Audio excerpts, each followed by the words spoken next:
Welcome to this brand new quick tips. Today, we'll guide you through setting up Remote Desktop Manager Portable on the USB key, your go-to solutions for working securely on the go. Start by downloading the Remote Desktop Manager Team zip package from the Devolutions website. So from our website, head over to Products, click on Remote Desktop Manager. From there, you'll go and click on Download Team Edition. From there, select your platform. In our case, we'll do it for Windows. Now under Team Edition, click here, and you'll be able to select which installer you want to download. In our case, we'll go ahead and download the Windows Zip Universal. Now that the zip file has been downloaded, the next step is to create the folder structure. So you'll want to go to your File Explorer, then find your USB key, and create a new folder named Remote Desktop Manager. Inside the Remote Desktop Manager folder, we'll need to add 3 subfolders. The first folder is for the config, the second one is for the data, and the third one is for the tools. The last one is optional for portable utilities like FileZilla. The third step is to extract the zip file that we've downloaded from the Devolutions website into the Remote Desktop Manager folder. So we'll head over to Downloads. From there, you'll want to right-click on your zip file, click on Extract All.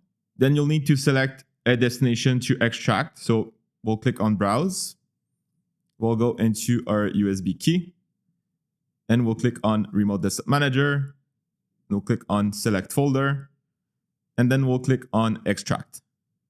When the unzip is finished, you'll notice that in Remote Desktop Manager folder, you'll have all of the folder and items that were included in the zip file. So the next step is to create the config file. So in that case, we'll want to create a new text document. So we'll go ahead and click on text document here. We'll name it override. Since we want to have it as a .cfg, in that case, we'll need to change the type. So right now it's a text document, but we'll want to have it as a CFG file. So we'll go ahead and enable the display of the file name extension. We'll right click on the text document and we'll click on rename. From there, we'll now be able to change the file name extension. So we'll put it to .cfg. We'll click yes. Now we'll double click on the file and we'll need to set its content to //config. This directs RDM to use the config folder that we've created earlier for its settings. So now head over to File and click Save. Then we can close this window for now. Okay, so now that the config file has been created, we're ready to launch RDM. So we'll find the executable. So Remote Desktop Manager.exe. Let's double click on it to launch it. Now, since it's a new Remote Desktop Manager instance, we'll have to choose a data source.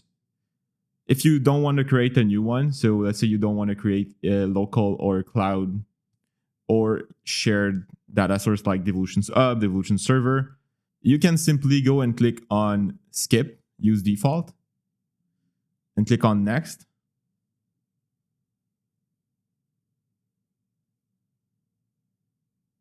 We'll go ahead and maximize the screen. We'll close the new features, getting started.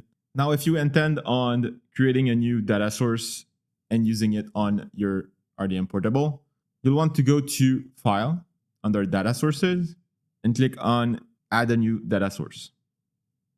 Now select if you want to use a Devolutions Hub Personal, SQLite, XML, or even if you're using a Team Edition, you have the options here. In my case, I'll go ahead and use an SQLite and click on Add. From there, give it a name.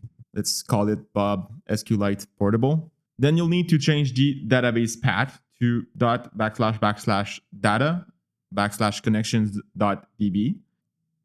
If you need to set a master key or configure the multi-factor, go ahead and feel free to do it. In my case, I won't use it now, so I'll click on Add. I don't want to configure the backup now, so I'll skip it for now.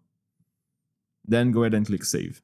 If you want to use existing data sources that you already have and want to include it in your RDM portable, you can follow the same process. You simply have to add it to your Remote Desktop Manager. and change the database path. Now, the next step is optional. If you're using portable tools like Ultra VNC or FileZilla, you'll then need to configure their paths relative to the main folder. So you'll want to head over to File, in that case, and go to Settings. Under Application, you'll click on Paths.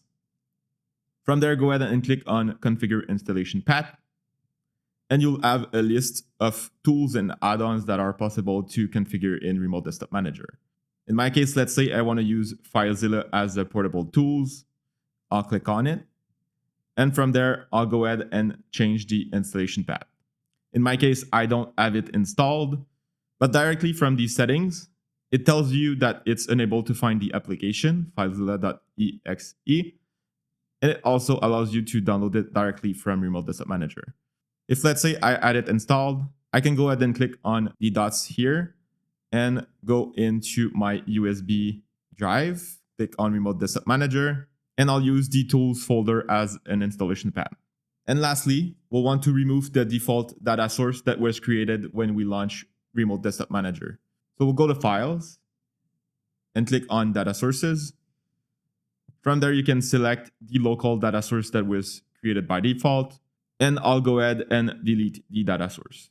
Next, click on Yes, and click on Save. I also wanted to mention that you can install Remote Desktop Manager Portable directly on your computer. This is especially useful if you want to run multiple RDM instances for testing, troubleshooting, or different environment. I'll add the documentation for this in the useful links down below. And that's it. Your portable setup is ready to go. If you'd like to know more, feel free to consult our documentation and knowledge base articles.